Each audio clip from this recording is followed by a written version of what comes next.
দর্শক আসসালামু আলাইকুম। দেশ ও প্রবাসে যে যেখানেই আছেন আপনাদের প্রত্যেককেই শুভেচ্ছা জানাচ্ছে। আজকে নতুন একটি প্রতিবেদন দেখতেই পাচ্ছেন, আমার সামনে একটি আপু আসছে ছোট্ট একটা বাচ্চা নিয়ে। আসলে কি হয়েছে, কেন ওই বাচ্চা নিয়ে প্রতিবেদনে আসতে হয়েছে, চলুন কথা বলে জানার চেষ্টা করি। আপু আসসালামু আলাইকুম। ওয়ালাইকুম আসসালাম। আপু আপনার নাম কি?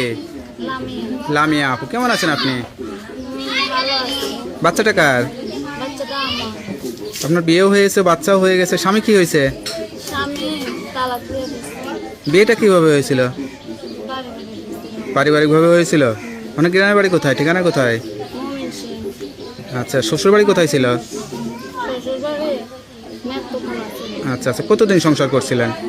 সংসার 1 বছর। 1 বছর করছিলেন।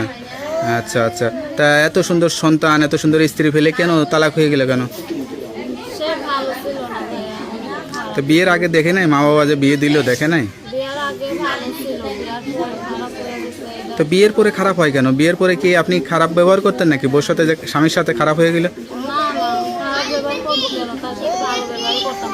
সে কাম কাজ করতো না, বিয়ার পরে আচ্ছা, আচ্ছা। কোনো কাম কাজ করতো না। আমি নিজে মেশিন চালাইয়া তারা খাওয়াইতাম। মানে ইনকাম করতো না, সেটাই হলো সবচেয়ে বড় কষ্ট। না ইনকাম, পুরুষ মানুষ ইনকাম না করলে তো সংসার টেকবে না, এটাই স্বাভাবিক। তো এখন কি মা বাবার কাছে আছেন? হ্যাঁ, বাবা নাই তো, মার কাছে আছেন। সন্তানের খরচ টরচ দেয়? খরচ না, খরচ টরচ কিছু দেয় না বলে তো বুঝতে সামনে আছে। তা আপনার খরচ, সন্তানের খরচ কিভাবে চলে?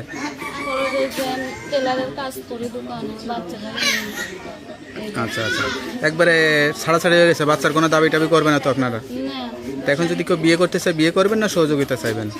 আমি ভালো একটা মনের মানুষ চাইতেছি ভাইয়া। যদি ভালো একটা মনের মানুষ পাইতাম, সে যদি আমার ভালো রাখতো, সুখে রাখতো, আমার বাচ্চাটারে নিয়ে দায়িত্ব নিত, এরকম একটা মনের মানুষ চাইতেছি। লেখাপড়া করছিলেন? না ভাইয়া, লেখাপড়া করা হয়নি।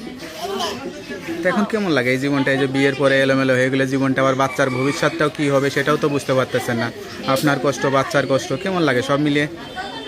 এই জন্যই তো কষ্ট লাগতেছে, কষ্ট লাগলে আর কি করবো ভাইয়া। এই জন্য তো একটা মনের মানুষ চাইতেছি যেন ভালো। ধরেন আপনার বাচ্চা আছে, অনেক পুরুষ এরকম বিবাহিত, তার বউ থাকে না, মারা যায়, বাচ্চা আছে, সেরকম পুরুষকে করবেন বিয়ে? হ্যাঁ ভাইয়া, এরকম হলে ভালো। বয়স্ক বিবাহিত পুরুষ হলেও আপনার কোনো সমস্যা নেই? সমস্যা নাই, সে যদি ভালো মনের মানুষ হয়, সে যদি আমার ভালোবাসা দেয়, আমার বাচ্চাকে ভালোবাসা দেয়, নিজের বাচ্চার মতো দেখে, তা এরকম হলেই বিয়ের আগে কি চিন্তা করতেন, আর বিয়ের পরে তো যা ঘটছে ঘটেই গেছে, বিয়ের আগে কি চিন্তা করতেন?